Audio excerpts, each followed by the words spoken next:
BEd first year paper second शिक्षा के दार्शनिक एवं समाजशास्त्रीय परिदृश्य। आज लेसन 11 शुरू होगा और पाठ का नाम है योग दर्शन और शिक्षा। योग दर्शन का अर्थ एवं परिभाषा। योग दर्शन भारत की अपनी विशेषता है कि इस दर्शन की सबसे बड़ी देन योग प्रक्रिया को वैज्ञानिक एवं आध्यात्मिक रूप प्रदान करता है। वेद ब्राह्मणों और उपनिषदों में योग प्रक्रिया का विशेष वर्णन है। जैन और बौद्धिक साहित्यों में भी योग प्रक्रिया का विवेचन किया गया है। उमा स्वामी ने तत्वार्थ सूत्र और हेमचंद ने योग सूत्र में योग पर स्वतंत्र रूप से विचार किया है। तंत्रों में भी योग का स्थान है। गोरखनाथ का नाथ संप्रदाय भी योग प्रक्रिया पर आधारित है। इनका हठ योग भारत की भूमि पर खूब परपा था। आज भी भारत में इस संप्रदाय के अनुयायी विद्यमान हैं।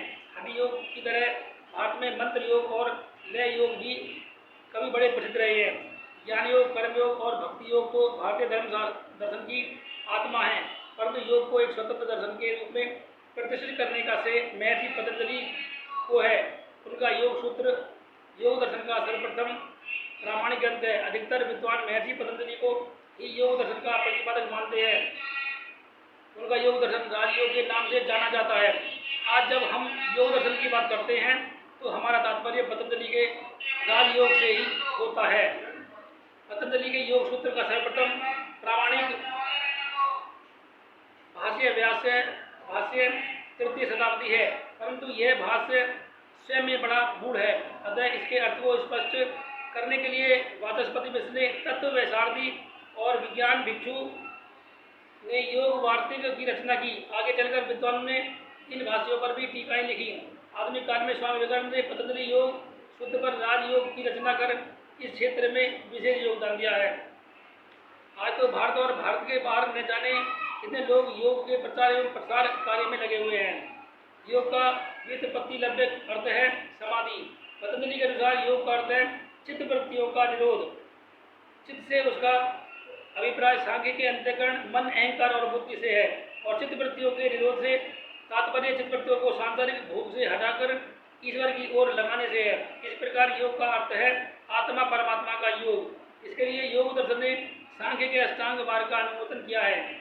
योग दर्शन को स्पष्ट रूप से समझने के लिए उसकी तत्व मीमांसा का ज्ञान एवं तर्क मीमांसा और मूल्य एवं आचार मीमांसा को समझना आवश्यक है।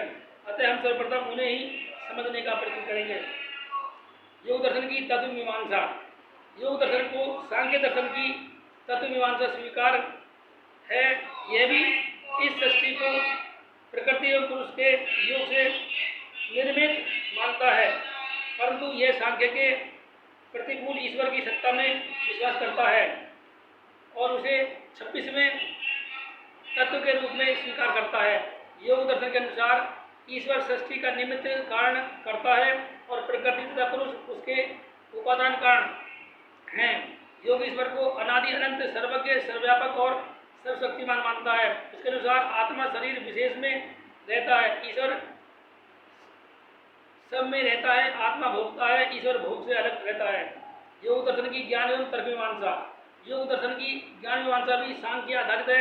योग भी वस्तु जगत के ज्ञान के लिए बाह्य उपकरणों और आंतरिक उपकरणों मन, अहंकार और बुद्धि को आवश्यक मानता है। अंतर केवल इतना है कि वह आंतरिक उपकरणों मन, बुद्धि और अहंकार के समुच्चय को चित्त की संज्ञा देता है। योग दर्शन के अनुसार मनुष्य को पदार्थ का ज्ञान इंद्रियों और चित्त के माध्यम से अंत में आत्मा को प्राप्त होता है, परंतु उसकी दृष्टि से योगी को यह ज्ञान सीधे प्राप्त हो जाता है। उसका स्पष्टीकरण है कि योग क्रिया के अंतिम चरण समाधि की स्थिति में आत्मा का परमात्मा से योग हो जाता है, और चूंकि परमात्मा सर्वज्ञ है, इसलिए उस स्थिति में मनुष्य को कुछ जानना शेष नहीं रह जाता, वह सर्वज्ञ हो जाता है। योग दर्शन की मूल्य एवं आचार मीमांसा। पतंजलि के अनुसार योग का अर्थ है चित्तवृत्तियों का निरोध। इसके लिए उन्होंने अष्टांग योग मार्ग, यम, नियम, आसन, प्राणायाम, प्रत्याहार, धारणा, ध्यान और समाधि का समर्थन किया है। पतंजलि के अनुसार यम का अर्थ है मन, वचन और कर्म का संयम। इसके लिए पतंजलि ने सत्य, अहिंसा और अस्तेय, अपरिग्रह और ब्रह्मचर्य व्रत के पालन को आवश्यक माना है। पतंजलि के अनुसार नियम भी 5 हैं: शौच, संतोष एवं स्वाध्याय और प्राणिधान। उनका स्पष्ट बताया है कि जब तक मनुष्य प्राणिधान में विश्वास एवं श्रद्धा नहीं रखता, तब तक वह योग साधन मार्ग का अनुसरण नहीं कर सकता। आसन में तात्पर्य शरीर की ऐसी स्थिति से होता है जिसमें बहुत देर तक थकान न हो, जिसमें बहुत ही देर तक चिंतन मनन किया जा सके और प्राणायाम, प्रत्याहार, धारणा, ध्यान और समाधि की क्रियाएं भी की जा सके। योग शास्त्र में प्राणायाम का बड़ा महत्व है। प्राणायाम का अर्थ है श्वसन क्रिया पर नियंत्रण। इसके 3 अंग होते हैं: पूरक श्वास को अंदर खींचना, कुंभक श्वास को अंदर रोक के रखना और रोचक श्वास को धीरे धीरे बाहर निकालना। प्राणायाम द्वारा शरीर स्वस्थ, मन निर्मल और हृदय स्वच्छ होता है और मनुष्य में प्राण शक्ति का संवर्धन होता है। योग क्रिया का अगला पद है प्रत्याहार। प्रत्याहार का अर्थ होता है इंद्रियों को बाह्य विषयों से हटाकर मन के अधीन करना। प्रत्याहार से आगे की क्रिया का नाम है धारणा। धारणा में मनुष्य अपने चित्त को किसी अभिष्ट विषय पर केंद्रित करता है। ध्यान धारणा और समाधि के बीच की स्थिति है।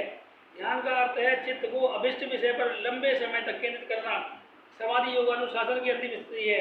इस स्थिति में ध्यान क्रिया और ध्यान का विषय दोनों समाप्त हो जाते हैं। ये और ज्ञाता का अंतर समाप्त हो जाता है। मनुष्य परमानंद की अनुभूति करता है। पतंजलि का स्पष्ट मत है कि सत्य, अहिंसा, अस्तेय, अपरिग्रह और ब्रह्मचर्य व्रत तथा शोध, संतोष तथा स्वाध्याय और प्राणिधान नियमों का पालन करें। बिना कोई व्यक्ति योग साधना नहीं कर सकता। अतः योग साधक को इन्हें अपने आचरण का अंग बनाना चाहिए। यह आचार मनुष्य के भौतिक एवं आध्यात्मिक दोनों प्रकार के विकास के लिए आवश्यक है। योग दर्शन की परिभाषा। योग दर्शन की परिभाषा इस प्रकार है: योग दर्शन भारतीय दर्शन की वह विचारधारा है जो इस ब्रह्मांड को ईश्वर द्वारा प्रकृति एवं पुरुष के योग से निर्मित मानती है और यह मानती है कि प्रकृति, पुरुष और ईश्वर तीनों अनादि और अनंत हैं। यह ईश्वर को कर्मफल के भोग से मुक्त और आत्मा के कर्मफल को भोक्ता मानती है और यह प्रतिपादन करती है कि मनुष्य जीवन का अंतिम उद्देश्य परमानंद अनुभूति है, जो अष्टांग योग साधना द्वारा प्राप्त किया जा सकता है। आज के लिए इतना ही। बने रहिए हमारे YouTube चैनल पर, अध्ययन कीजिए, परीक्षा निकट है, तैयारी करते रहिए। धन्यवाद।